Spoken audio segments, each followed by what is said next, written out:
Makakatulong ang junior MPBL sa future career ko para gumaling pa lalo at ma-discover ng ibang schools. Paano makakatulong ang junior MPBL sa future career ko?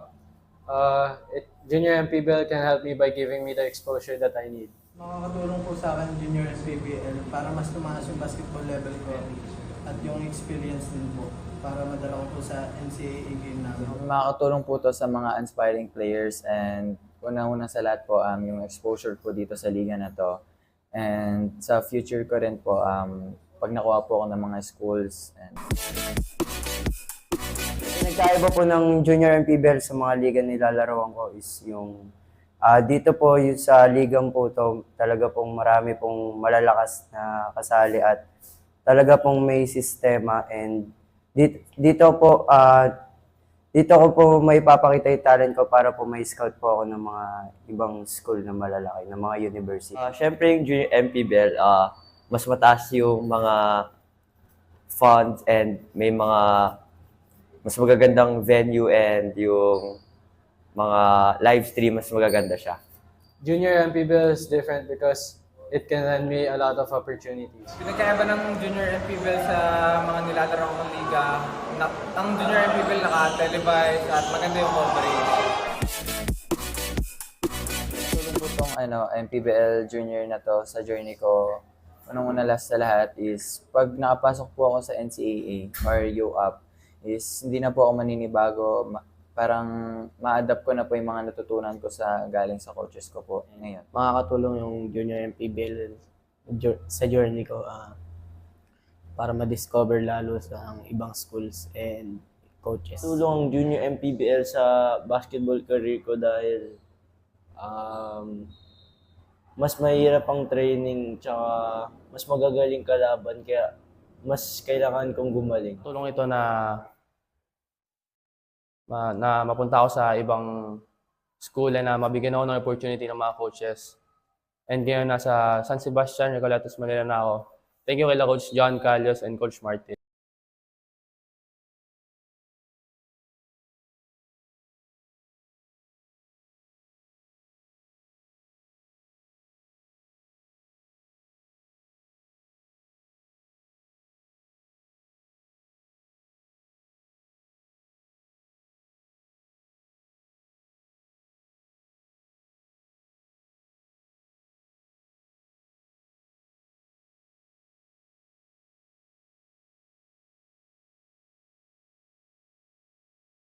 We continue with today's Super Sunday action. This time we feature the 18 under the tournament of the North Division as two top teams of the Division 1 on a hot 4-game winning streak faces a squad who is still hurting from a fresh loss.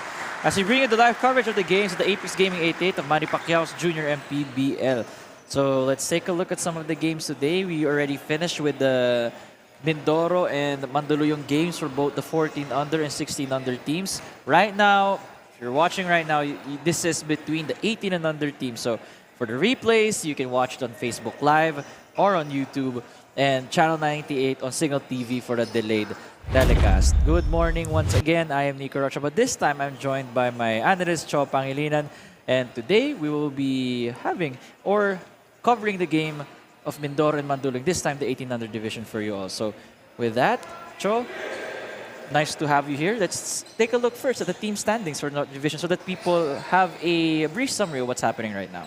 So Mindoro, they're at second place, 7-2. Samantalang ito ng mga Mandaluyong is at first place also with 7-2, no? But I believe sila ang nasa first place because they have beaten Mindoro before. So I think that's what they have an edge against their opponents. But of course, this will be an interesting ball game because both teams really just trying to secure their position. And as we approach the playoffs, magiging interesting storyline to for both teams. Yes, with that, let's now talk about Mindoro, who had their last game back in September 30 of 2023, wherein they faced the Malabon Fisher Mall, and they won 74-66. It was a close game, 8-point win for this Mindoro squad. Almost all facets of the game were really close, no? They managed to shoot 46%, rebound of 46, get 46 boards, 18 second chance points, 12 bench points. So if you're if you're gonna take a quick look, they just really dominated in every aspect of the basketball game. So that's the reason why they got the W.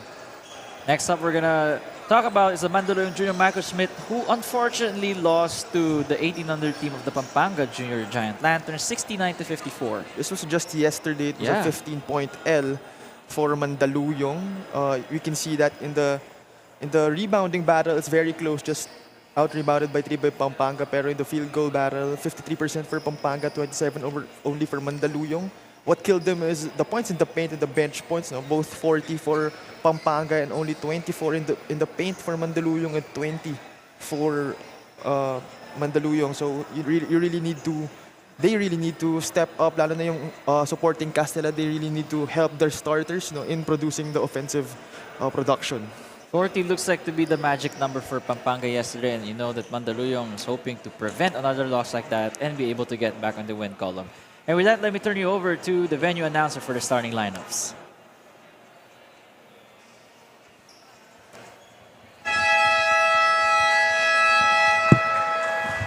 Good morning, ladies and gentlemen, and welcome to Bren Convention Center here in the province of Pampanga.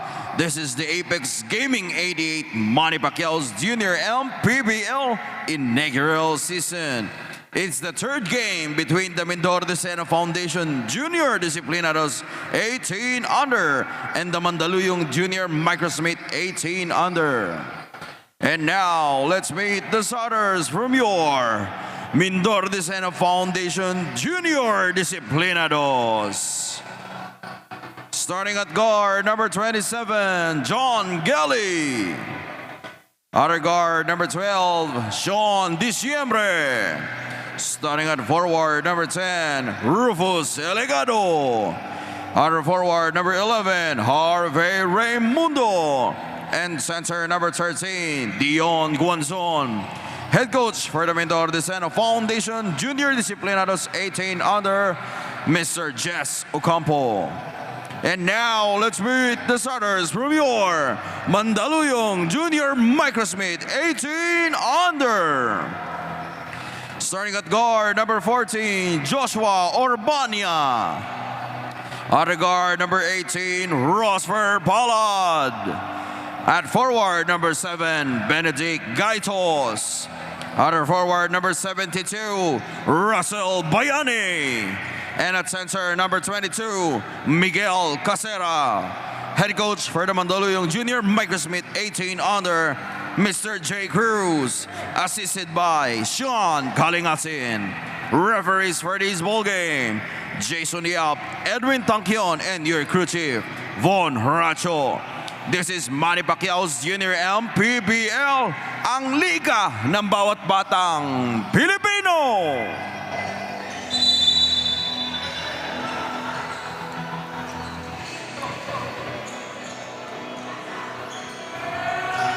And here we go. This is a battle between the number 2 team in the standings and number 3, Mindoro 7-2. Versus Mandaluyong with the identical record as well. And with that one, you see there that Mindoro, number 3, the standings, just like what I said, number 14 points per game. So tingnan natin if the offense will reign supreme. What kind of basketball are we gonna see right now? That last bucket, it was courtesy of Raimundo. Again, if you've been watching this Mindoro Disciplinados all season, you know what they're capable of. They have players that are capable of scoring inside and players that are also capable of scoring outside. So if you're Mandaluyong, maraming threats na ini-impose itong Mindoro. You really have to just pay attention sa kung anong gagawin nila, kung saan nila dadalhin yung bola. Kasimula pala natin 9 minutes and 5 remaining here. Swinging the ball around. Great stop by Mandaluyong. Let's see if they convert almost a turnover, but a steal. A fake, and with Bayani tapping the ball away to prevent that easy layup. Bayani, again, one of the more notable players in Mandaluyong. Has always active hands in defense, has that height, so definitely a defensive threat for Mindoro. Their Palad.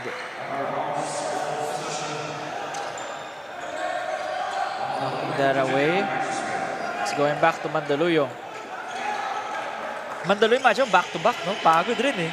Especially that they played yesterday. While this Mindoro team has a 2 weeks. 2 weeks ba yun, Cho? Parang 2 weeks yung pahinga Yeah, rin 2 weeks. I'm actually surprised na natalo itong Mandaluyong against Pampanga.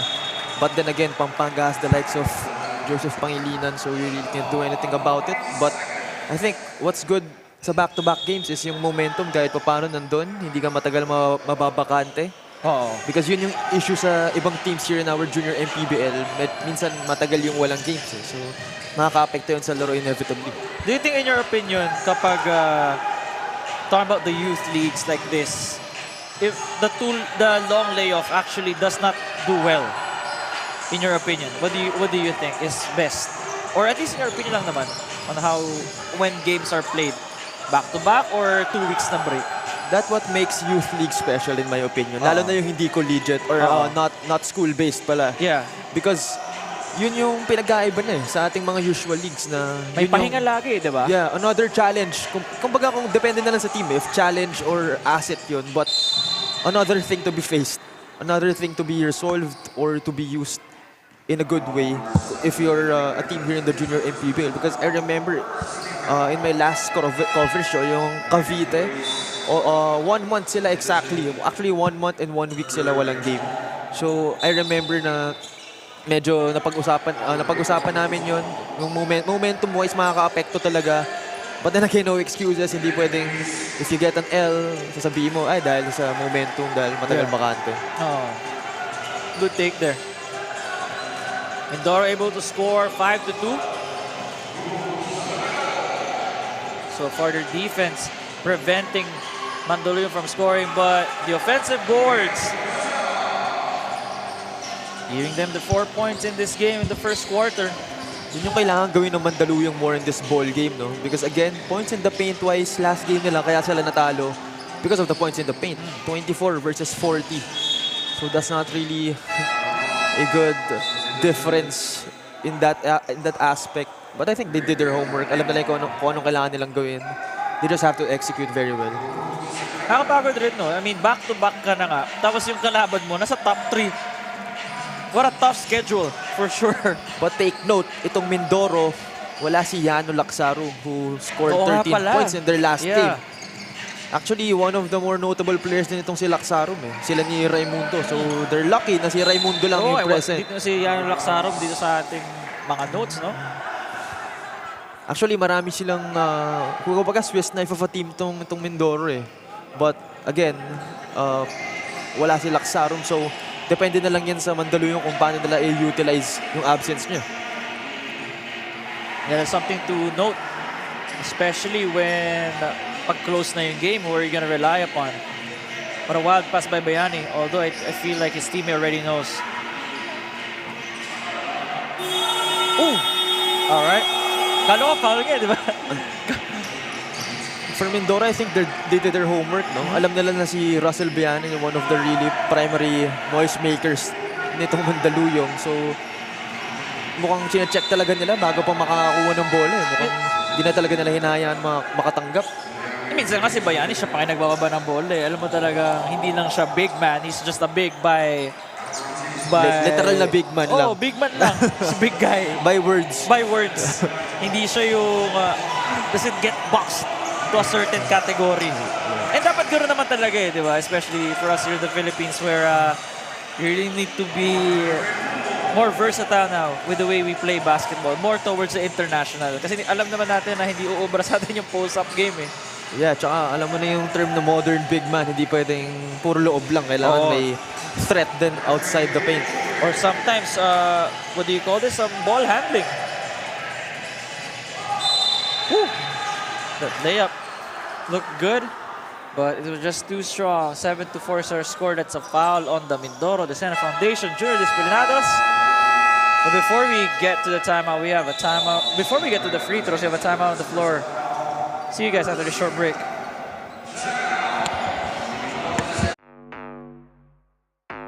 In basketball, victory is the culmination of teamwork, strategy, and relentless pursuit. It's the swish of the net echoing triumphantly, a testament to the hours of practice and the heart poured into every play. On the casino floor, victory is a dance with fortune, where strategy and luck intertwine. Elevate your game with Apex. Register now.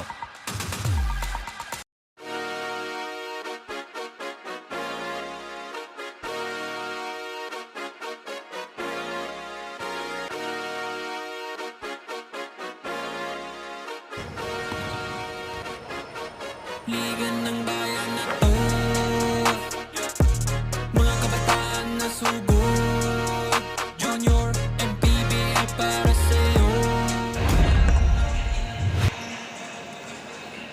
Back here inside the Bren Convention Center in Pampanga, a battle between the number 2 and 3 team Mindoro and Mandaluyong. Both with identical records. Once again, this is Nico Rocha with Chop Pangilinan as my partner for today.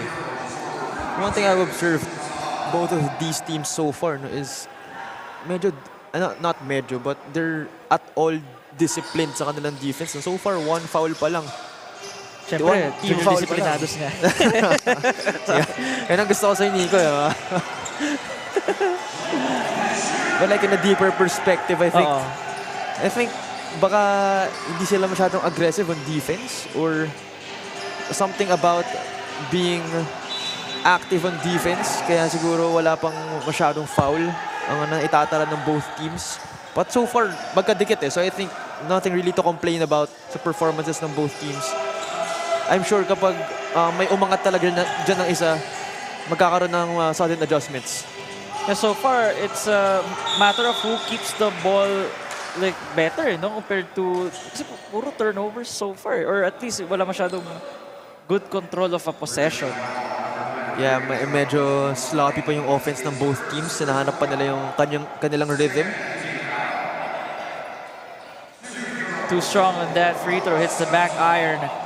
That is Carlos Cantorna, averaging 11.5 points, 2.4 rebounds a game in 20 minutes of action.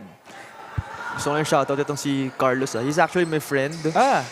And nakasabay ko siya mag-training sa San Beda dati. And sabi niya sa akin na i-shoutout ko daw siya. So kaya ko ito ginagawa.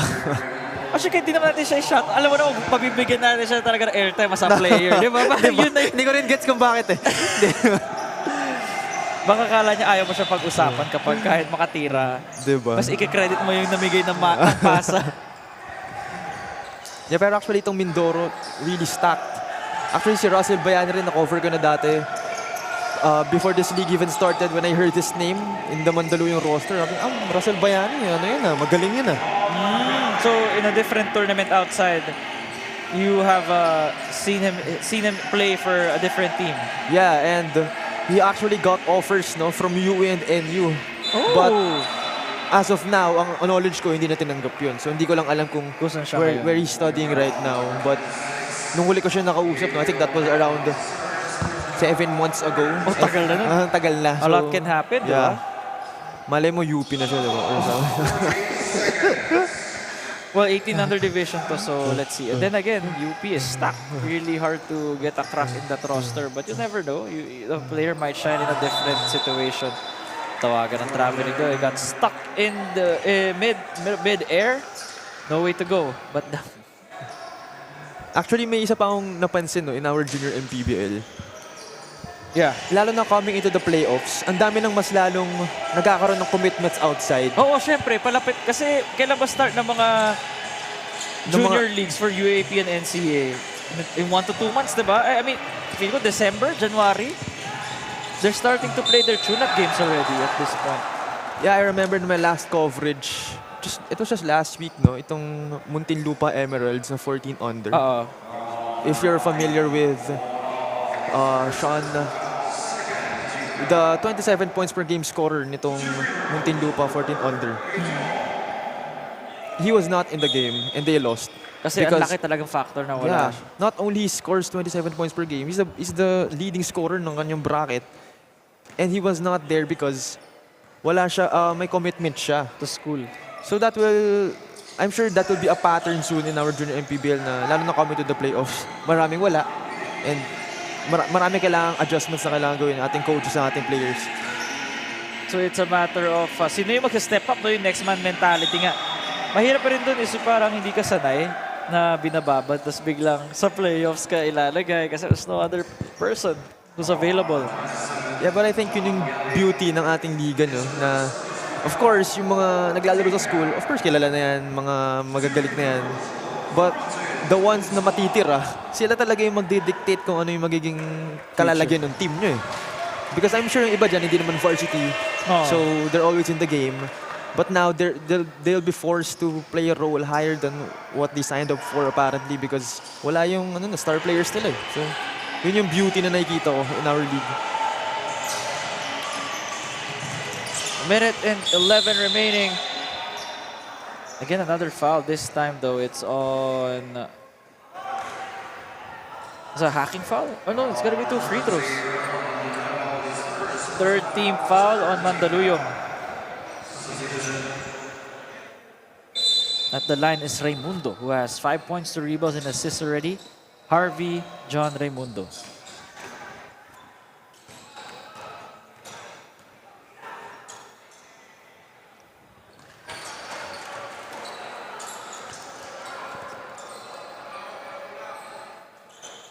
First free throw is good, 12-9.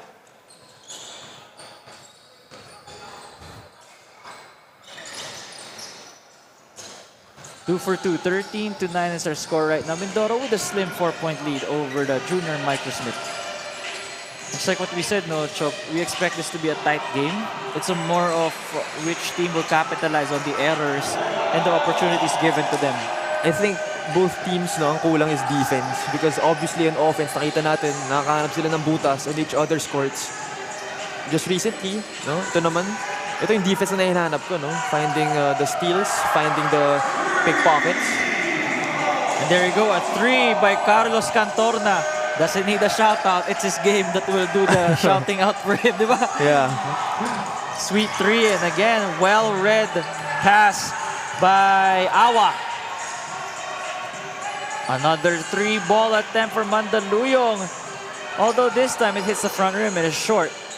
15 seconds remaining. Let's see if Mindoro will hold on for the last shot. Good thing Mandaluyong still has one more foul to give, or else it will be free throws.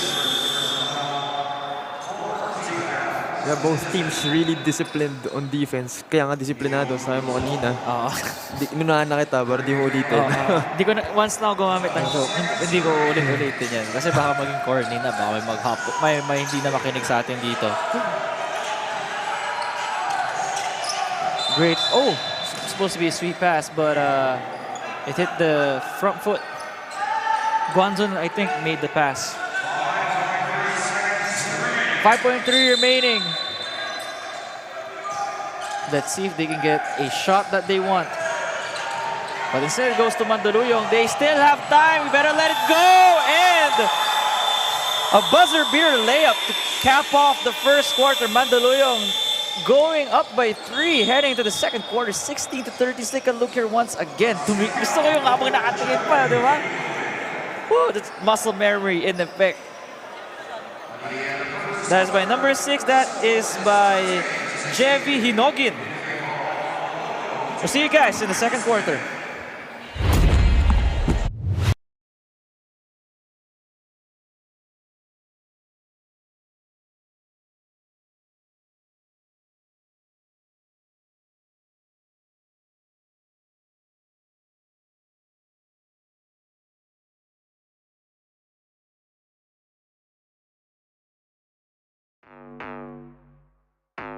In basketball, victory is the culmination of teamwork, strategy, and relentless pursuit. It's the swish of the net echoing triumphantly, a testament to the hours of practice and the heart poured into every play. On the casino floor, victory is a dance with fortune, where strategy and luck intertwine. Elevate your game with Apex. Register now.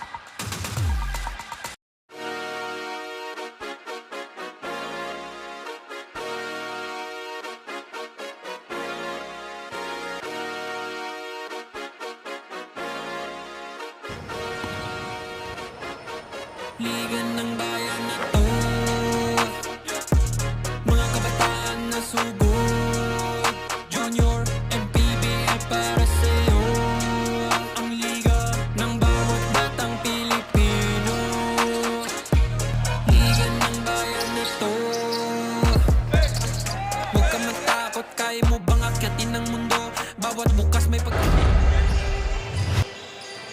back for the second quarter. And Cho, anything that you noticed in the first half between Mandaluyong and Mindoro? Well, in the first quarter, again, sabi mo nga kanina, malapit ang ating laro. Mandaluyong shooting 42%, Mindoro 50%. Both 50% in the 2-point area. Actually, both has made 1 3-pointer in their game. If we're gonna look at the free throw, same din, halos same din. Just 2 more attempts for Mandaluyong. So overall, medyo wala pa tayong masasabi about their first quarter performances. I think mas magiging interesting ang ating kwento coming into the third quarter, yung first half report natin. Yeah, a lot to still keep note of and see how this game will trend. Great stop there by Mandaluyong. Here comes the orange shirts. The drive. Great cut right there and almost an end one. However, what I would like to point out for Mandaluyong is nung dying seconds ng first quarter, they really started to play tight defense. They were able to get steals. Yung transition defense nila, gumanda. Not to mention that buzzer beater layup off that steal nga nung previous play nung Mindoro. So yun yung gusto kong makita because offensively, wala naman silang problema. A lot of them can make shots. Cantor na, Bayan is there. Pero ang gusto kong makita talaga is defense. I want to see them make efforts on defense. Same with Mindoro. Lalo na wala pang si Laksarum, one of their reliable swingmans. Yeah, I remember how Laksarum played, and definitely it adds a different dimension to this Junior Disciplinados team. The drive, almost getting blocked, but able to find a way to put the ball inside the basket. That is number 11. Once again, Harvey John Raimundo averaging 17.3 points, 6.5 rebounds, 3.4 assists in 27 minutes of action. So far, he has 9 points. You can really tell na aware siya na wala yung kanyang best friend because I remember covering them with Mix Gomez and sabi niya, indeed, best friend nga niya si Laksarum. So hopefully he's not lonely in our ball game. And mukhang hindi naman siya nagpapa-apekto. And so far, I don't think he minds the extra possessions as well. Although it's nice to have a teammate like that you can rely upon. I think it's Sean Deschambre, right? Yeah, actually, yan si Deschambre din. One of the familiar names na I'm sure ulit-ulitin natin this ball game. Especially that their second man is out of this game. It's going to be a Raimundo and Deschambre show. Scores 18-17. Mindoro's cut down the lead to 1. In basketball, victory is the culmination of teamwork, strategy, and relentless pursuit. It's the swish of the net echoing triumphantly, a testament to the hours of practice and the heart poured into every play. On the casino floor, victory is a dance with fortune, where strategy and luck intertwine. Elevate your game with Apex. Register now.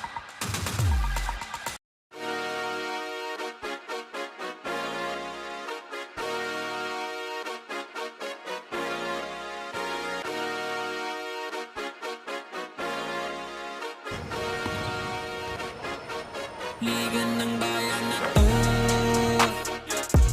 mga kabataan na sugod, Junior, MPBL para sa'yo, ang liga. Less than 8 minutes remaining, just a 1-point lead for Mandaluyong. Pero bago tayo magpatuloy, kakausapin natin ang assistant coach nitong Mindoro Disciplinados na si Coach Mulin Gonzalez. So Coach, nice to see you again in the Junior MPBL. Coach, matanong ko lang, again, in the Junior MPBL, there's an ongoing trend na our players nawawala dahil sa certain commitments outside. And lalo na mga bata to, it's not like, because I know, Coach, you're a coach of a collegiate team. So, paano yung na-approach yung Coach? What do you do exactly? Lalo na, how do you set your players? How do you do adjustments, yung rotations nyo within your team? And the technicalities of it. Siguro, dapat kailangan alam nila lahat ng role na gagawin lang nila. Tapos yung mga nawawala, i-feel lang nila, ganun lang naman yun. Kumbaga, i-feel mo lang yung nawawalang spot, walang nawawala. Kumbaga, gagawin mo lang yung ginagawa ng isang player para sa team, parang ganun.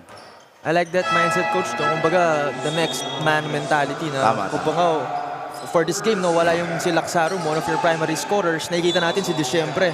Mas maraming touches with the ball. Pero coach, bago kita pakawalan, may mga gusto bang batiin or shoutout? Salamat pala sa Desena Foundation, lalo na kay Boss JR. Once again, that is Coach Molin Gonzalez, assistant coach of the Mindoro Disciplinados. Maraming salamat, Coach. Again, it's a 3-point lead by Mandaluyong right here. Just less than 7 minutes remaining in our second frame. 20-7 is our score right now, and we can see here that Mindoro just love to pound it inside the paint, trying to get their points from there right now. And kita naman dito, it currently shows in the stats 12-8, outscoring Mandaluyong from there. And not much, except that the bench points of Mandaluyong 14-0. So far, very reliant on their starters itong Mindoro. Yeah, again, itong Mindoro, no? Even with Laksarum on the floor, I believe yung starters talaga nila yung nagiging primary offensive producers nila. I think what the bench offers is more of intangibles in defense. So I think medyo not surprised na ako with that fact. However, again, the stakes are different in this ball game. Maaaring mag-iba yung spot nila in the playoffs. They're still in the playoffs kung matalo man sila. Pero again, what you want to do is just win and secure that position, number 1, number 2, para wala ka ng sakit ng ulo when it comes to playoff time. Agreed there, Cho. Mandaluyong up 22-18, a tight ball game between the two teams where defense is reigning. Sa great block. Kita mo, may napasigaw pa dun eh, no? And once again, Disyembre, common culprit that we will keep reminding you guys about, considering that they are a man down, but they have the guys to make up for the missing person. 24-20 right now. Sabi mo, higpit-higpit ng defense, bigla na lang nakakalusot na lang sila. They end up with a layup. And I think yun yung sinasadya nilang gawin. No? I've been noticing na yung ball movement nila nag-improve rin. Because rather than making one player do all the moves, mas mapapalito mo yung depensa if iikot mo yung bola ng mabilis. There you go, Bayani getting sandwiched between two players, but still manages to get the bonus. I mean, the +1, that is a pound-for-pound move. Power move brought to you by Pound for Pound Fitness, the official fitness part of the Junior MPBL. Grabe yung ball control na yun, no? Ipit na, kala mo, hindi na niya ma-hoist up, but still found a way to put the ball inside the hoop. So Bayani, a slash first player in my eyes. That is actually the reason why he's averaging almost 19 points per game in just almost 24 minutes of play, because he's always looking to get that high percentage shots. Of course, may shooting yan sa labas, don't get me wrong, pero when it comes to the inside game, he has one of the elite ones for me. Definitely, ano naman talaga. It's every game that I have seen him, every game that I've covered, and I've seen him play, talagang slash first talaga, Cho. With the occasional three-pointer kapag iniwan mo. So, Swiss Army knife, definitely. Ooh.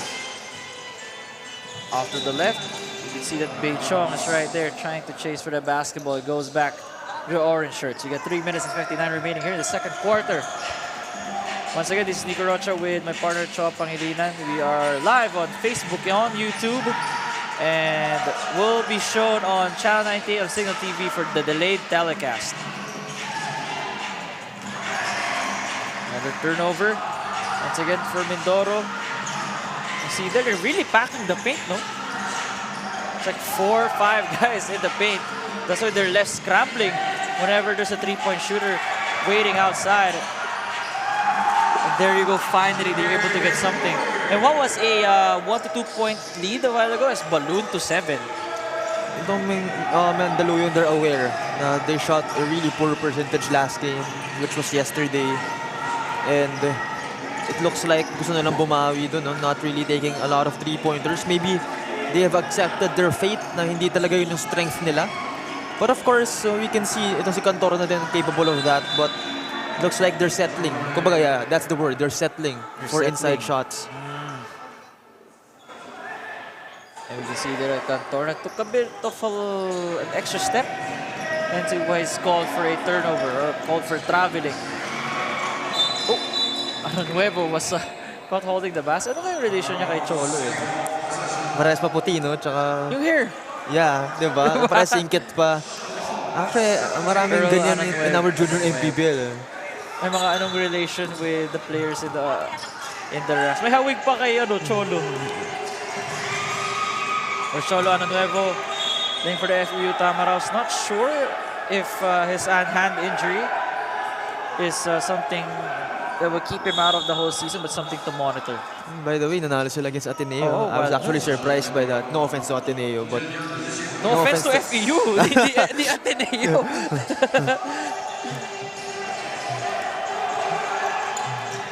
Well, anyway, we got a drive here. Once again, this time Mindoro. Mamatay sunog yung tira doon ni John Gelly. We didn't see much of him in the regular season, but since, yun nga, sabi nga natin that some players are already playing for their schools. These players who didn't have much playing time back then will have a chance to shine right now. Actually, I remember the last time I covered this Mandaluyong squad, not this 18-under squad, but the 16-under. Actually, one of our Batang Gilas players is there eh. Iros Chua, but lagi siyang wala because of course Batang Gilas, basketball varsity ng ibang Sino school. ba yung nagtitress sa Batang Gilas? Yeah, may isa pa. I actually forgot. Letter L eh. I actually forgot, yeah. Dalawa sila. Si Iros, yung isang... Si Godoy, bro. Si Godoy. Jeremy Godoy. Batang Gilas yun. Si Jeremy Godoy. Naglaro ba? Oh. Di, yan, Batang Gilas si Jeremy Godoy. Si Iros Chua, often wala because of course, Hindi ko siya na-cover dito ever sa Junior MPBL. I don't even know if he's playing in the Junior MPBL. Is he in the lineup? Yeah, I think he's in the lineup because I reviewed the lineup before the games and I saw his name data in the 16-under. But yun nga yung surprises na makita natin. Walay mo, once playoff time comes by, may mga surprise visits tayo na wala naman ng regular season pero biglang papasok ng playoffs. Biglang papasok? Oo nga, no? Is how scary that is? How intimidating that is. Paano ka na parang, ha? I forgot sino yung teammate niya sa Batang Gilas na tres ng tres. Kasi yun na-cover ko. Naglaro siya dito last time. I will search later. Malapit na tayo mamaya sa halftime. We're 41 seconds away. Mandaluyong brings it back to a 9-point lead, 33-24. And I think Sean Deschembre lost control of the basketball. But I think it goes back to them. Natapik ba daw? Anyway, with that, Mandaluyong calls a timeout to see if they could think of a play before we head to the halftime break. In basketball, victory is the culmination of teamwork, strategy, and relentless pursuit. It's the swish of the net echoing triumphantly, a testament to the hours of practice and the heart poured into every play. On the casino floor, victory is a dance with fortune, where strategy and luck intertwine. Elevate your game with Apex. Register now.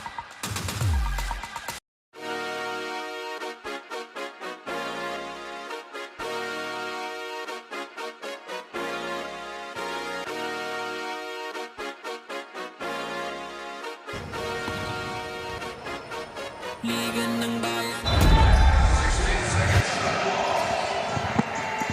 16 on the clock, a quick trigger from 3. No good. Raimundo trying to back down his defender. He has the advantage. Wild shot though, 25 seconds in the second quarter. Losing control of the basketball, how to give it away.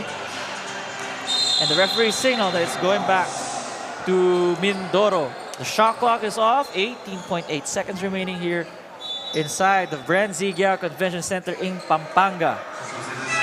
That was such a wild sequence, no, for both teams. But Simula pa lang dito, parang nagkakaano na eh. Parang they're playing hot potato with the basketball. But so far, nakikita ko, mas nagiging active in the paint itong Mandaluyong, ha? They're trying to attack it more, you mean, no? Ito namang Mindoro kasi, they're aware na may shooter sila in Harvey Raimundo. So maybe, I think, medyo nag-settle pa sila kahit paano sa outside shots. Woo! All right. Look at that patience. That is Dion Guanzon. First 2 points of the game, but a great way to get your first 2 points. Last second shot is no good by Bayani, and although if that shot didn't go in, Mandaluyong is still up 33-26 as they head to the halftime break. Let's take a look at the Apex Gaming 88 move of the game to see the highlight of this quarter. And it goes to Raimundo. Getting crafty, throwing off his defender with a fake pass and finishing with a righty layup. We'll see more of those in the second half.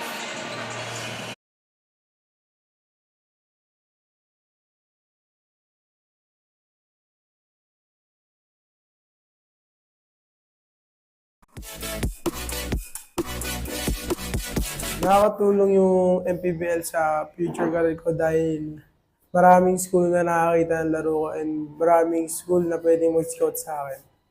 Sa akin po is malaki pong may tutulong na junior MPBL na to kasi sa ngayon po ay marami pong coaches po na naghahanap ng mga mababatang mga players na may mga future. Sa ngayon po is malaking karangalan to sa larong to kasi dito mo maipapakita lahat ng mga na-experience mo sa dati nung bata ka pa, tapos marami mo kang makukuhang memories dito kahit sa basket. Malaking opportunity para sa akin na makapasok dito sa malaking liga na to at malaking biyaya din to na makilala ako lalo at na bigyan ng mga opportunities katulad ng mga scholars na makakita sa akin ng mga coaches dito. Makakatulong po yung junior MPBL sa future career ko po. Siyempre po, this past few games po namin, sobrang dami pong nangyari. Sobrang dami po namin kailangan i-adjust sa team, lalo na po sa sistema namin. And siyempre po, di lang po yung mga traits on the court, pero siyempre po, pati yung discipline off the court. Kaya yung mga lessons po, babawin ko po sa mga future mga games ko po.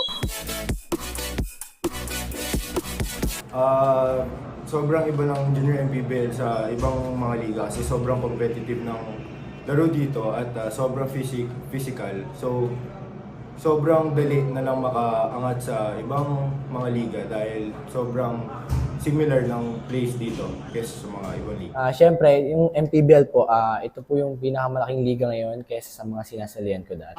Pinagkaiba po ng MPBL sa ibang leagues po is, siyempre po, MPBL po ito, isang napakalaging liga po and siyempre po halos lahat po ng mga kabataan sa Pilipinas hinahangad din na makalaro dito and sa akin, para sa akin po, isang karangalan po na ako yan dito po ngayon naglalaro sa junior MPBL. Pinagkaiba ng junior MPBL sa mga nilaro kong liga sa labas is yung physicality talaga. Kasi bawat teams gusto manalo, binibigay lang talaga yung best effort nila. Ito po yung pagkakaiba nila kasi po yung dati po is nakapaglaro lang po ako sa liga sa amin, sa barangay namin, tsaka kunti lang po yung sa tsaka ngayon yung junior MPBL boys, napakalaking liga po ito na nasalihan ko kasi first time ko po makapasok nito liga na ito. At napakasaya po kasi marami pong nanonood tsaka maraming mga taong sumusuporta sa amin. Nakatulong po ito para makapag-build din po ng confidence ko since lagi po nakabahan din bago maglaro. Pero alam ko po na stepping stone din po ito para sa akin. Sa journey ko itong junior MPBL dahil magiging isa to sa mga credentials ko pag pumunta ako sa mga big schools, malaking exposure talaga to para sa akin. Isa tong stepping stone para maabot yung mga pangarap ng isang mga batang nangangarap katulad namin at sobrang pasasalamat namin sa gumawa ng junior MPBL dahil nagkaroon ng ganitong sobrang laking liga para sa akin. Nakakatulong sa akin kasi nai-scout ako ng mga school at umi-improve pa yung laro ko.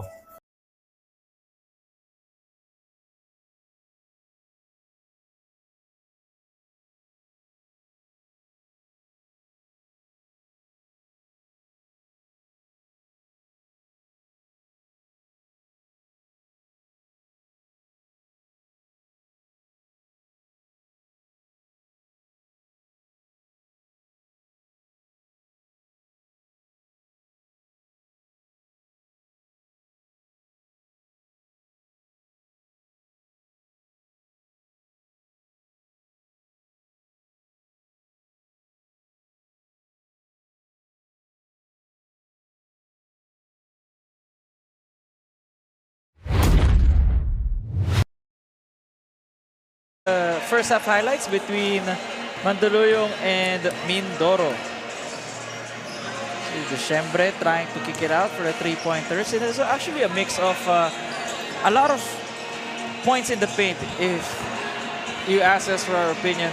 Not much scoring from three, both teams only scoring one made three-pointer because they've been relying upon their defense. A lot of fast break points though, hence those have been the bulk of our highlight plays. See, you're getting Crafty, see Jelly. The lone three-pointer made for Mandaluyong, and you see here, I think this is the buzzer beater to cap off the first quarter a while ago. Definitely a fun way to cap off a quarter. Raimundo with the fake on our Apex Gaming move in the second quarter. And see here, Russell Bayani. See, Bayani medyo quiet, no, to his standards. Yeah, only 5 points, but again, you never know what could happen. It's been a trend here in our league na yung mga players, hindi ko for some reason trip nilang mag-explode ng third quarter. Hindi ko alam kung bakit. I don't know what's with third quarters. Kung fourth, maintindihan mo pa eh. Pero there's something about third quarters na siguro off the half, off your coach's huddle, off the team huddle. So I think mas ginaganaan yung players, but yeah, that's something definitely to observe. But sabi mo kanina, no, both teams scoring from inside, not really from outside. Yeah, points in the paint nila, 22 and 20. And that is 70-80% of the points that they currently have right now that you see on your screen. Anyway, the third quarter has begun. Anything that you noticed here, Cho, with at least with the stats that we have in front of us? Well, again, we can see, no, medyo malalapit talaga on almost all aspects. We have the rebounds and the assists. Mandaluyong has been passing the ball more. Also in defense, because in the dying minutes of the first quarter, kita natin biglang nag-switch sila ng defense eh. Nakita natin biglang nagka-stops, biglang nagka-pickpockets. The turnovers magkalapit lang rin, of course points in the paint, but I'd like to emphasize dito sa sinabi mo na both teams are scoring both from inside, pero I don't think both teams have the same intention. Itong Mindoro, I think minamalas lang talaga sila sa 3 points, but I think hinahanap talaga nila eh. Samantalang itong Mandaluyong, do you think it's not one of their main strengths? Or but they're still attempting it though, even though na hindi naman. Because I think hinahanap talaga nila. Itong Mandaluyong, sa nakikita ko, of course, may last attempt, but I think nung first half, hindi talaga nila hinahanap, puro atake sila. So maybe yun yung edge nitong Mindoro. If once they get their 3-pointers to fall, mag-iiba yung story ng ating laro. There shows great analysis to what happened in the first half and what could possibly happen here on what kind of strategic adjustments they should do in order to break away. And almost an end one. Still, it's gonna be 2 free throws for Mandaluyong. The chance to make it a double-digit lead for the first time in this game. Just great job dun sa bench nitong Mandaluyong. No? Just really involved in our ball game. Tumatayo talaga sila, cheering, screaming for their teammates without doing anything inappropriate. No, just pure basketball fun and just such a great sight to see. At the line is number 18. 0 for 2 is Rosfer Palad, averaging 7.3 points, 3.1 rebounds, 2 assists in 18 minutes and 27 seconds of action. The fake, no good. Once again, that's Kurt Beichong. Already with 4 points and 6 rebounds. Playing a quality game with the amount of minutes he's getting from the coaching staff. He didn't play as much during the first few games, but now he has firmly entrenched himself in the rotation. Itong Mindoro, what I've been noticing, actually not Mindoro, as Raimundo scores, itong Mandaluyong, mas hinaharap na nila yung kanilang tira. But of course, pag-usapan natin yan after this timeout.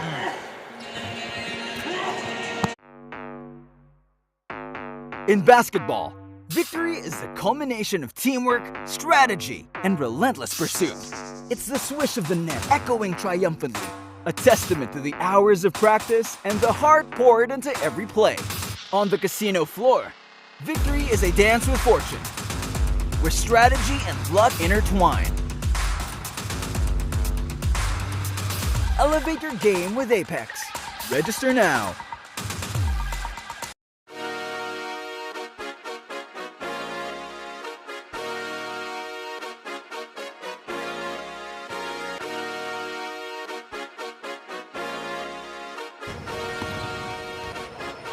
Liga ng bayan na to, mga kabataan na sugod, Junior MPBL. Just less than 8 minutes remaining, a 5-point lead being faced here by Mindoro. But bago tayo magpatuloy, kausapin natin itong head coach ng Mandaluyong na si Coach J. Cruz. So Coach, happy to have you here. Coach, matanong ko lang unang-una, itong mga players nyo, very diverse. We have a slasher first in Bayani. Meron naman tayong shooter in Carlos Cantorna. And of course, Hinogin, kita rin natin, attempting some 3-pointers. Very diverse. So let me ask you, how do you distribute the minutes, of course, tell them their roles, handle the egos, lalo na mga bata to, 18 under to be specific. And hindi naman to mga grown-ups, hindi naman to professionals. And of course, I'm sure there's a difference in that. So can you just tell me some things, tell our viewers some things about those? Simple lang naman, kung sino lang yung naglalaro ng maganda sa depensa at opensa, sila yung ginagamit natin. Lahat sila sinusubukan ko, then kung sino yung makita kong nagdo-dominate sa game, then they are the one na kailangan kong ilagay sa loob. Coach, follow-up question lang. Let's say one of your players doesn't have really a good game in their last game. Their next game ba, Coach, paano yung approach mo dun with that specific player? Do you play him more or do you play him less or do you give him another chance to prove himself? Every game is a different game. So, kahit pangit ang nalaro niya last game o maganda, it doesn't matter. What matter is the ongoing game. Ganun kami eh. Kung ano yung nangyayari sa game today, doon kami nagbabase. I admire that mindset, Coach, because truth be told, hindi lahat ng coaches ganyan. So, happy to hear a coach na is open for opportunities. But before kita pakawalan, Coach, may gusto ka bang batiin at pasalamatan? Yes, of course. Pinapasalamatan ko yung aming team manager na si Colonel Neil Estrella and aming mga sponsors, si Sayo Motors and si TMD Logistic. Also, yung kapatid ko, isa sa mga tumutulong sa amin, si May Cruz. And of course, my family and my loved ones. Once again, that is head coach of Mandaluyong, Coach J. Cruz. Thank you. Just 5 minutes and 28 seconds left here in our third frame. 7-point lead being faced here by Mindoro.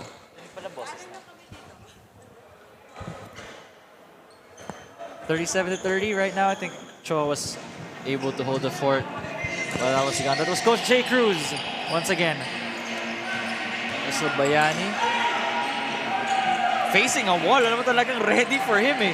Even though he's kind of shut down, the scoring has been mixed.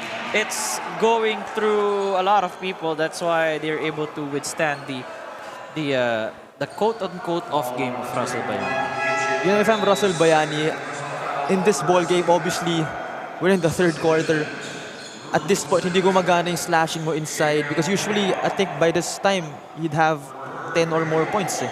Yeah. So I think I want him to impose a different threat on the floor. Obviously, check na siya inside the paint.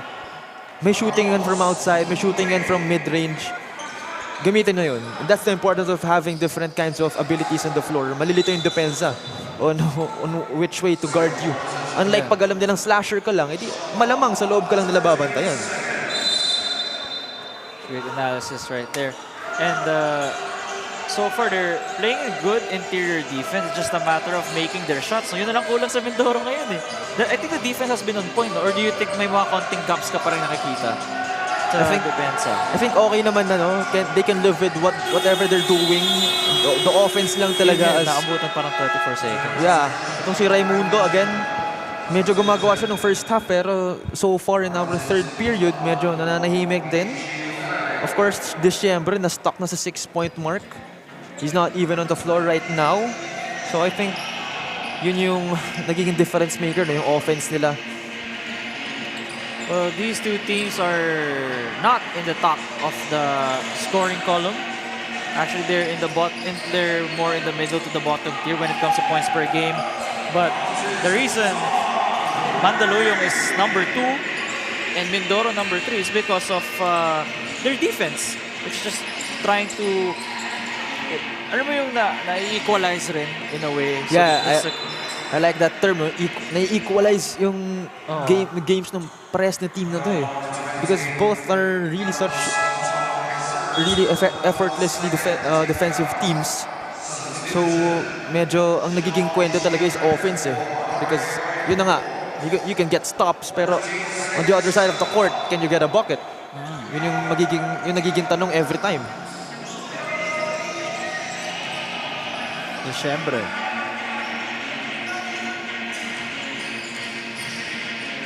Is it to the left side?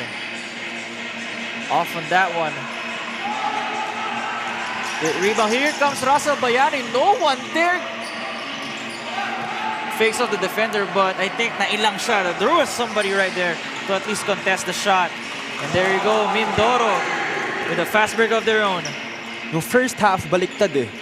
They can put the ball in the basket but they can't defend. Yes. No, kanina naman, they can defend but they can't put the ball in the basket. But in that play, they defended and put the ball in the basket. So, yun yung gusto ko makita sa Mindoro, na both ends of the floor, they're doing it very well. You're gonna love the game of adjustments when it comes to basketball. Ooh. Oh, no one there. A rare defensive error on Mindoro. Usually there's somebody to contest that, but nakaikot lang din. I think they were expecting a 24-second violation. They all looked at the clock. Pag ganun, play on lang, you know? Yeah, they were rattled by the buzzer because of course, first instinct mo pag may buzzer to stop the game eh. Yeah.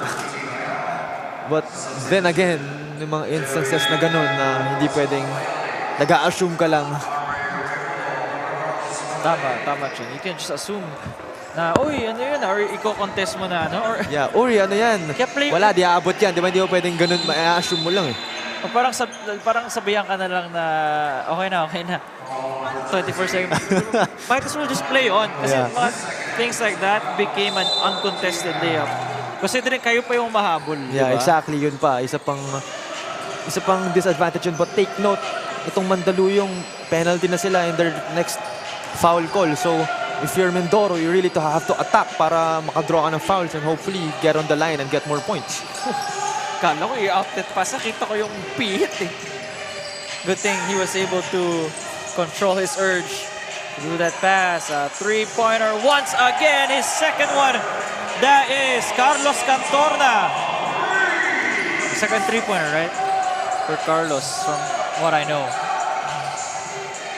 Mindoro trying to answer, and Cantorna makes it. Is this the biggest lead for Mandaluyong? Yeah, 12-point lead. 45-33. And Cantorna, my goodness.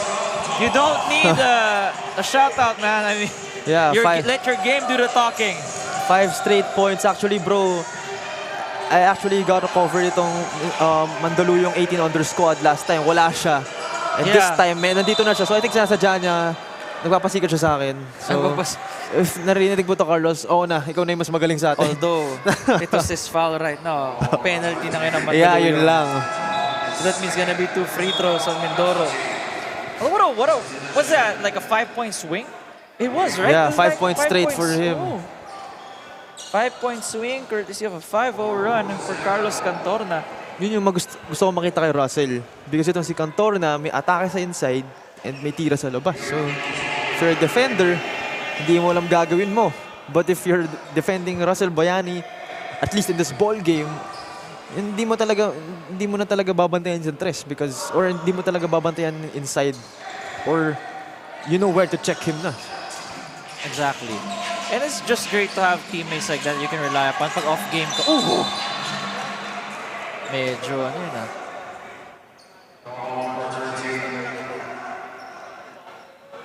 Parang oh, then again, it's only the second team foul of Mindoro. 2 more team fouls to give before the penalty. Just defend well here and make sure that Mandaluyong does not increase their lead even further entering the fourth quarter. Got 11 to go. Finds that gap in the defense. A three-pointer hits front rim. Here comes Mindoro. True to their nature to run the break. Mindoro cuts the lead back to 10. Score is 47-37. Mandaluyong Junior Microsmith. Mindoro, the Sena Foundation Junior Disciplinados. This is the 18 and under division. Let's take a look at the Apex Gaming 88 move the game. An outlet pass. And was it Raimundo? It looks like Raimundo. Yeah, it was Raimundo off to Diciembre. Yeah, the two-man squad right now, the two-headed monster doing the heavy lifting right now for the Junior Disciplinados. See you guys in the fourth and final frame. In basketball, victory is the culmination of teamwork, strategy, and relentless pursuit. It's the swish of the net echoing triumphantly, a testament to the hours of practice and the heart poured into every play. On the casino floor, victory is a dance with fortune, where strategy and luck intertwine.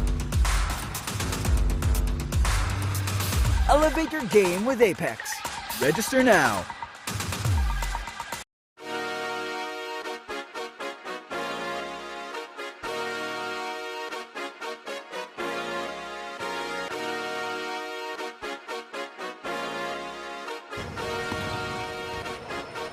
Liga ng bayan na to, mga kabataan na sugo. We're back now in the fourth quarter, the final frame. A battle between the top three teams right now in this division in the north. Both 7-2. And so far, it's Mandaluyong who have the upper hand. They have a 10-point advantage here. Show anything in the stat sheet to give our viewers to get a better picture of the situation right now. Well, unang-una, no? Carlos Cantor na happened. 5 straight points for him, which gave the momentum for Mandaluyong. And shooting a poor percentage in the three-point area, pero so far they've been shooting it more well than their opponent, so that's better than nothing. And ayun, I think they really just imposed a different kind of threat to the floor. Hindi na lang sila puro loob ngayon. So itong defense ng Mindoro, as what I've been emphasizing kanina pa, medyo clueless na sila if what they're gonna do against this Mandaluyong team. Exactly, agree on your points right there. See the swing of the ball for Mindoro, really trying to pound it inside the paint, but this time trying to shake it up. Shot from three instead. I think he got held. Raimundo getting held. I think it's a foul on the floor, says our referees.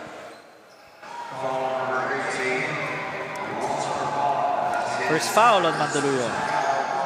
Interesting to because wala pa tayong 1 minute na nakakalipas. Already one foul for Mandaluyong. So at the end of the ball game, tinan natin kung makapitalize ba nitong Mindoro if ever magkaroon ng foul trouble itong Mandaluyong. Actually, yung Mandaluyong ba, do you remember if every quarter naka-foul trouble sila? Naaabutan sila no? Umaabot. Pero pag naka-foul trouble sila, parang the last 10 seconds, it's not like foul trouble by 5 minutes remaining, no? Yeah, but I think that's better because yung iba, medyo nakakuha sila ng penalty. May 3 minutes remaining pa, may 2 minutes pa. So, imagine in those 2 minutes, ilang ka dumipensa because unting foul mo lang, free throws na agad yun. So, hopefully, hindi yun yung maging case, lalo na it's the fourth quarter. You don't want to have that kind of situation in the dying minutes. Still 10-point lead. Both teams having a hard time scoring this quarter. Sean Diciembre has the basketball, trying to think of ways how to bring back his team back from the dead. Diciembre called for an offensive foul. Ayun lang. Actually, kanina ko pa nakikita sa body language ito ni Sean Diciembre na sobrang aggressive niya, no? Sobrang mukhang gigil talaga siya and he's really looking to fill up the role of Laksarum. But then again, hindi pwede yung mga ganong klaseng play na will end up for an offensive foul. Ganda ng play na yun. Ganda ng cut na yun from the right side. Actually, Sean Diciembre now has 4 personal fouls after that one. After that push-off. That's another thing to take note. 4 fouls na. And he's been the second leading scorer in this ball game. Yeah. So, tignan natin kung magkakaroon ng effect sa rotation. timeout on the Mindoro 18u Foundation Junior Disciplinados. We got 8 minutes and 8 seconds remaining in this game. In basketball, victory is the culmination of teamwork, strategy, and relentless pursuit. It's the swish of the net echoing triumphantly, a testament to the hours of practice and the heart poured into every play. On the casino floor, victory is a dance with fortune, where strategy and luck intertwine. Elevate your game with Apex. Register now.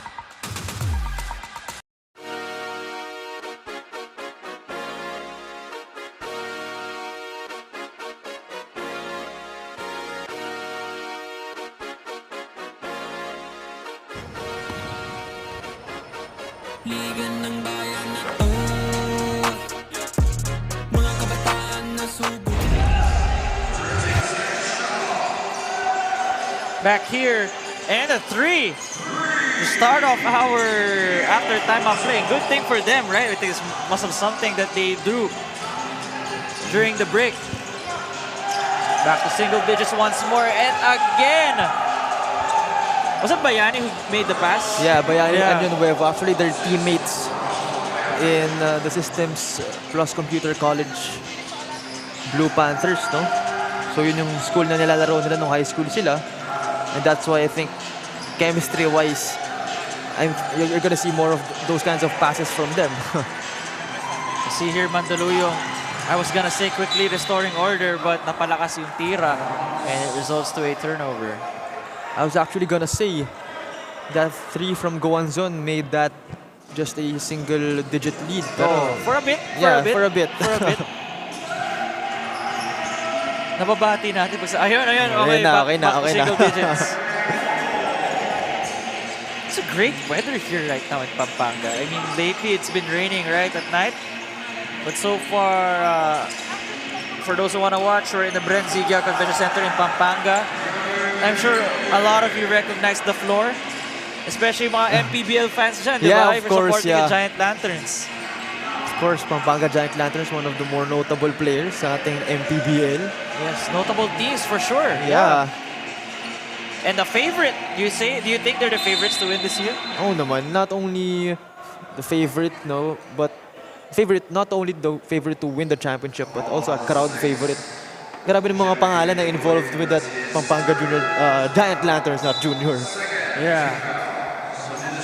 Justin Baltazar, Encho Serrano, loaded squad top to bottom. Arwin Santos pa.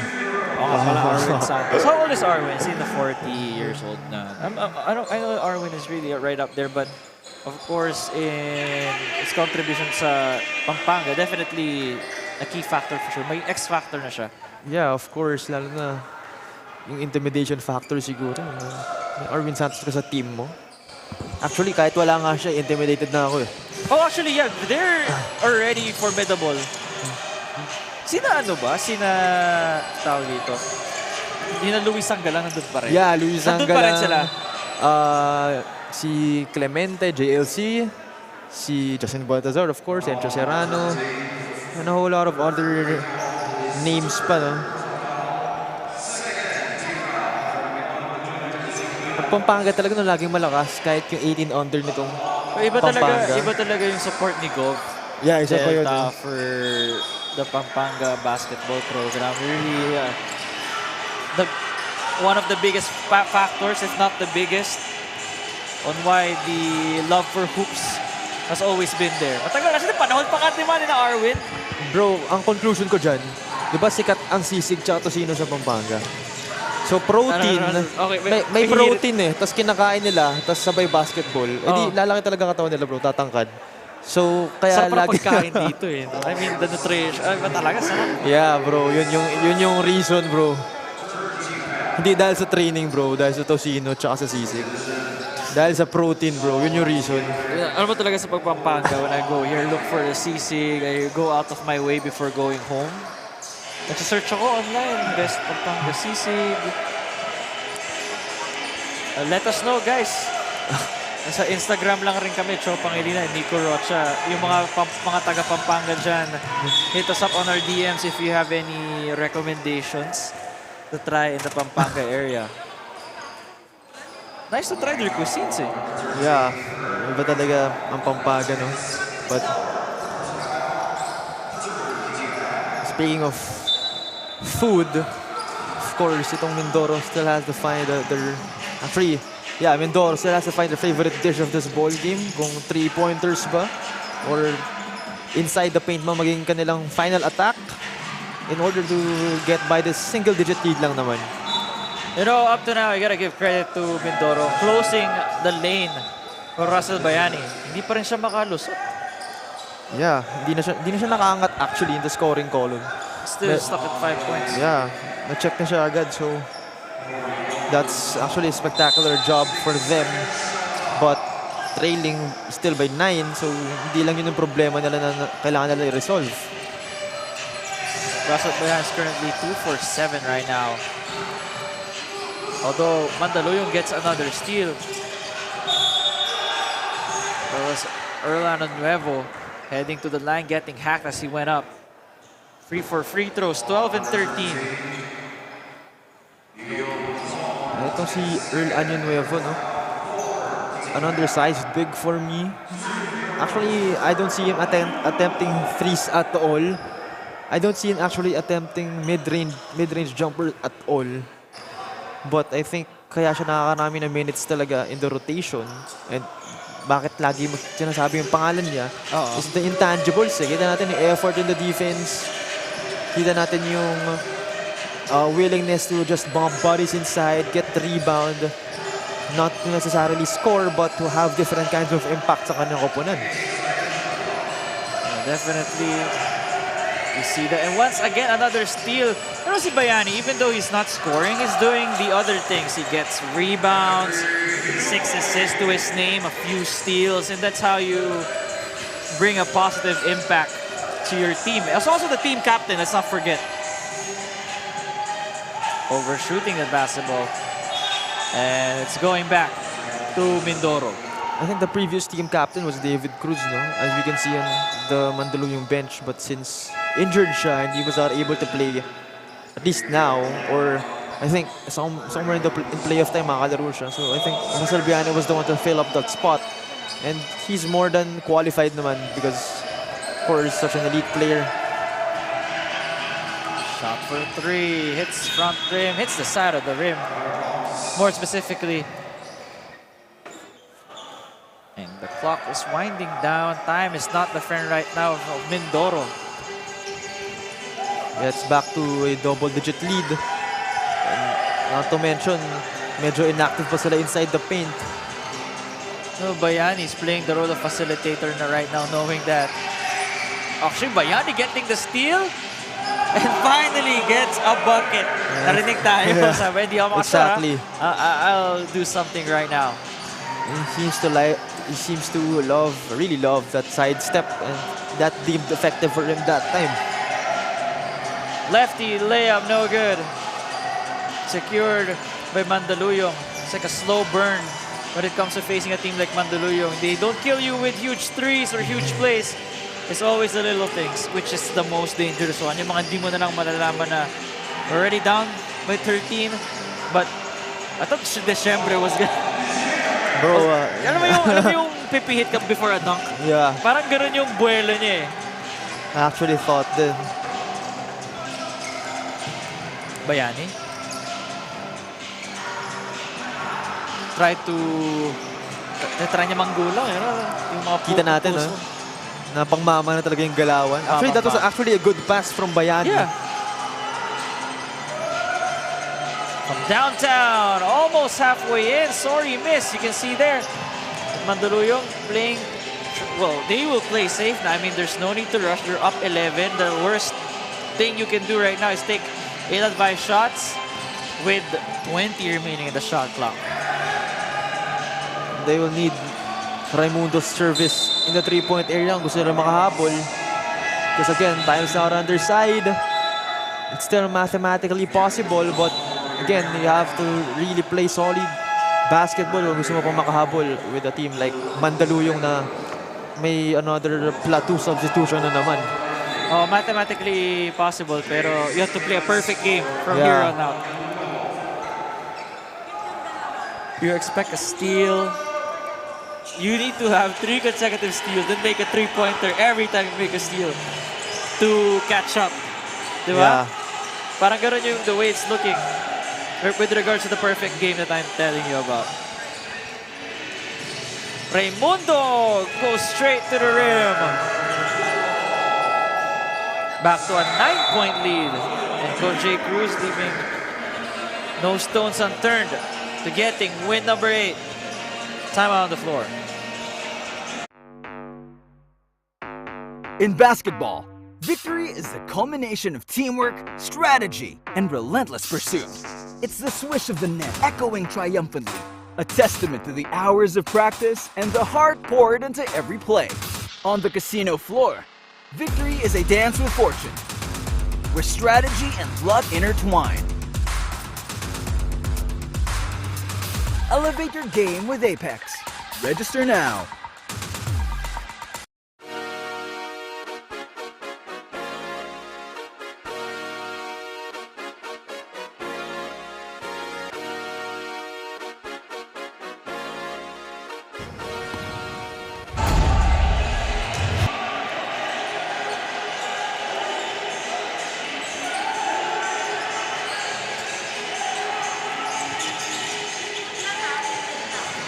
Oh, and we're back here in the 4th quarter. Once again, I'm Nico Rocha with Barnacho Pangilinan. Coach J. Cruz. Rare to see some emotion from him. Usually, kalmado lang yan eh. Hindi siya nagalit eh, no? I think it's something that they wrote up didn't happen. Somebody messed up a rotation or something. Almost another risky pass. Ooh, there you go. It's the lefty layup they need.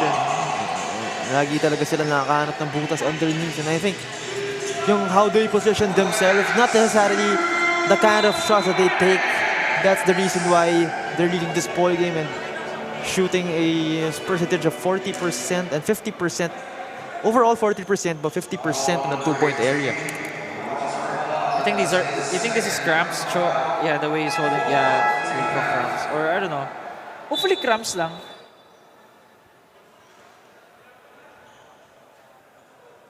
Not sure if he's holding on to his knee or it's gonna be a mandatory substitution here. Yeah, parang cramps nga lang. Hassle ng cramps talaga, no? Iba yung feeling. Yeah, like isang beses natutulog lang ako, tapos biglang nagka-cramps. Parang bakit nga ba yun? Ano ba, you didn't drink water Yeah, prior? Ganun ba yung water daw talaga yung primary cause nun. kapag natutulog ka without drinking anything kahit konti? Yeah. So sometimes contradictory yung sinasabi, no? Do not drink a lot of water before you go to ganun. But again, one thing to take note is yung fouls ng both teams. Yeah. Pero bad news to for Mindoro because down ka na nga by a lot, tapos ilang ka pa sa depensa. Naku, 3 yan. But that will be big if he makes those all of those 3 free throws. And it's looking like Mindoro as a team is shooting well. They're currently 66%. That is the average here in the junior MPBL. Anyway, the Siembre lang. But he still has 2 more free throws. Yeah, so that will make it a single-digit lead. So kahit paano, medyo breathable. But of course, again, you have to play mathematically perfect basketball. Yeah. To catch up here on out. Unless biglang may 13 points in 33 seconds, di ba?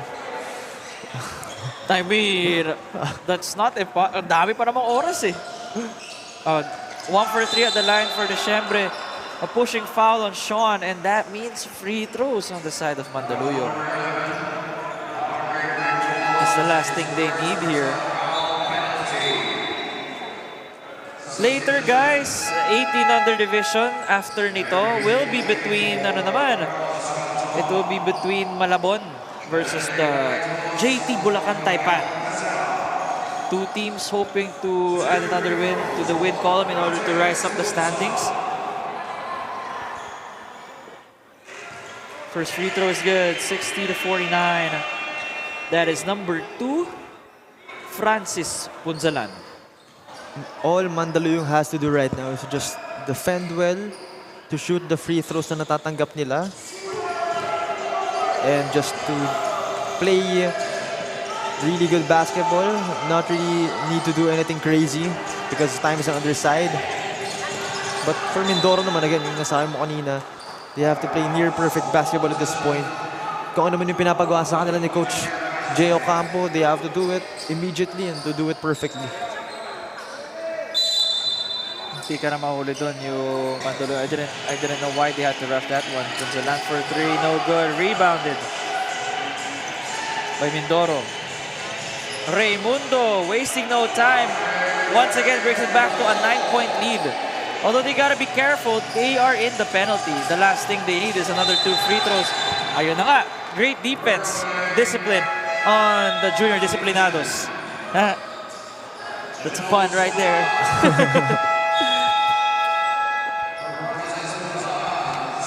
All right, timeout on the floor. 60-51, 9-point lead for Mandaluyong. A minute, 20 remaining. In basketball, victory is the culmination of teamwork, strategy, and relentless pursuit.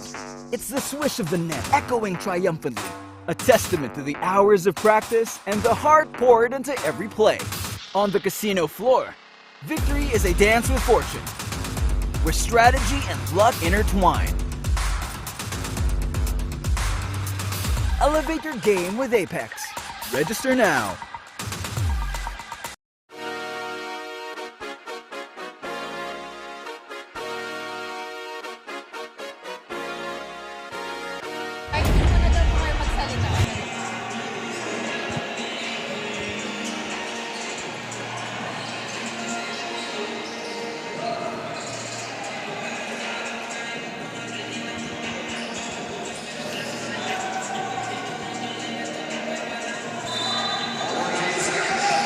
Back here in the fourth quarter, 60 for Mandaluyong, 51 for Mindoro. Mindoro have to look for quick buckets right now. Sayang dun yung tira ni Kurt Beichong. But then again, they're racing against time. You can't really blame him for the rush shot. That's what they were looking for anyway. And if you're Mindoro, hindi rin good idea to... Actually, they have no choice. But if ever you're gonna foul itong Mandaluyong, they're shooting 50% on the line. So not really the best thing to do, but as if may choice sila, and another bucket right there. You feel like that's the nail on the coffin. Yeah. Because just less than a minute remaining. Yeah. Double-digit lead once again. This is something they gotta learn with the discipline for Mandaluyong. They're up 11. But sometimes, imagine mo a close game, you're both in the penalty, you commit mistakes like that. Imagine mo, tie games, ganun.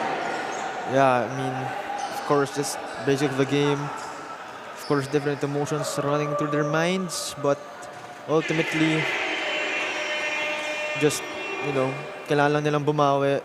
Ito naman, again, both teams right here, top of their standings. If ever they lose, it is still... I'm sure they will still have a high spot. But, of course, what you want is to secure nga yung top 1 spot na so far meron ka. Yeah, of course, you want to get to the best spot possible in order to get favorable matchups.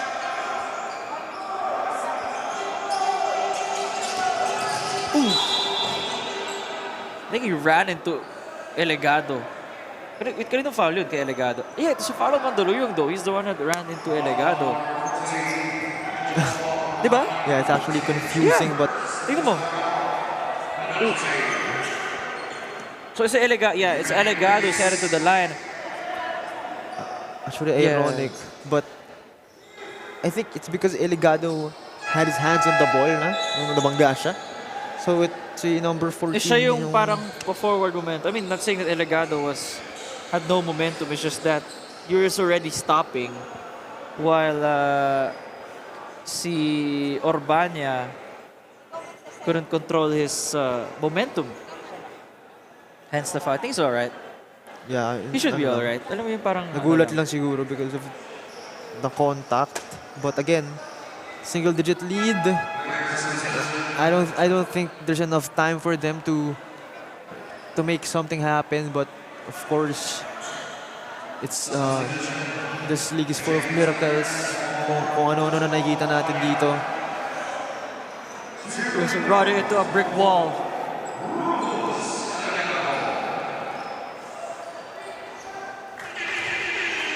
He's back to 8. This is number 10, Rufus Elegado. Such a good name.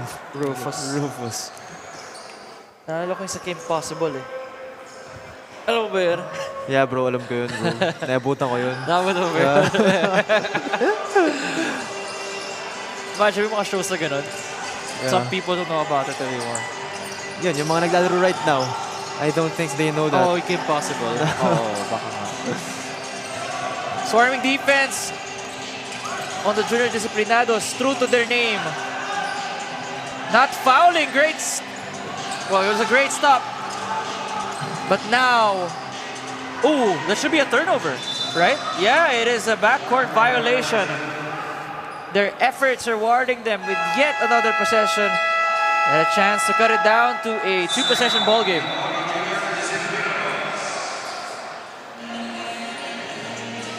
Coach Jay has to draw up something, at least a defensive scheme.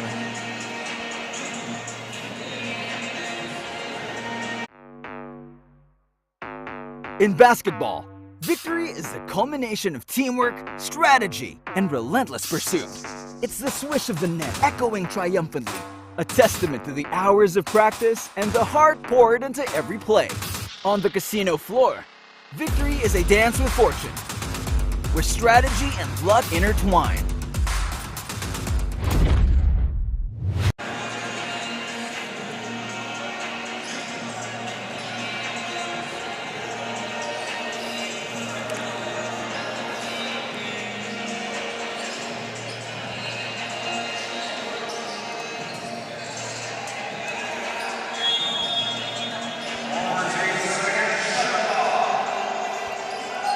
Seconds on the clock, 27.5 remaining. I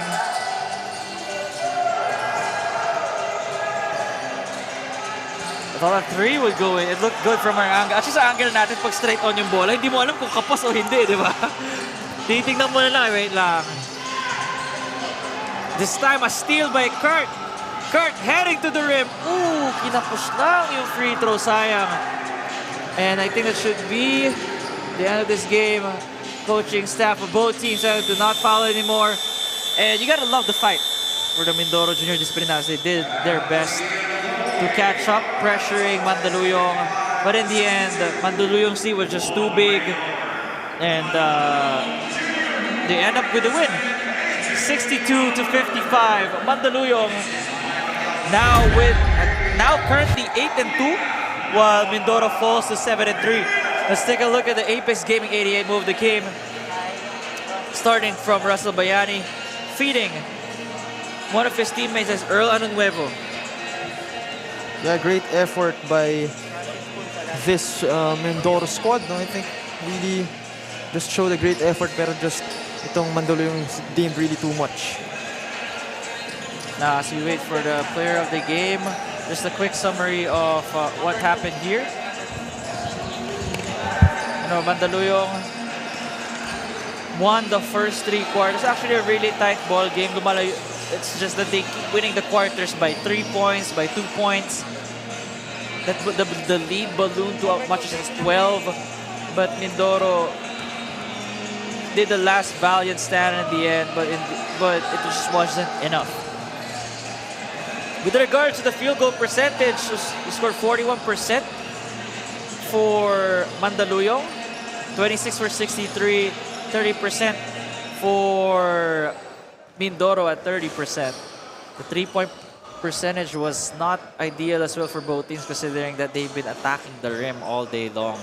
And I think the story here is that the assist for Mandaluyong had 18-10. Let's now turn this over to our court to Cho Pangilinan to interview the Apex Gaming 88 player of the game. Here is your Apex Gaming 88 best player of the game. This is Francis Punzalan. So first of all, Francis, congratulations on your win. Now that you've gained this W, you gain an additional place in the standings. No, you secured that first spot. what are the emotions running through your mind? Lalo na papasok na ng playoffs. Of course, mas intense na yung magiging environment, mas intense na yung magiging laro nyo. So how will you approach that kind of thing or environment? Masaya po dahil nakapasok po kami sa playoffs at nasecure po namin yung number 1. At mag-aayos pa po kami sa training po para po sa paghahanda sa mga next na po na laban namin.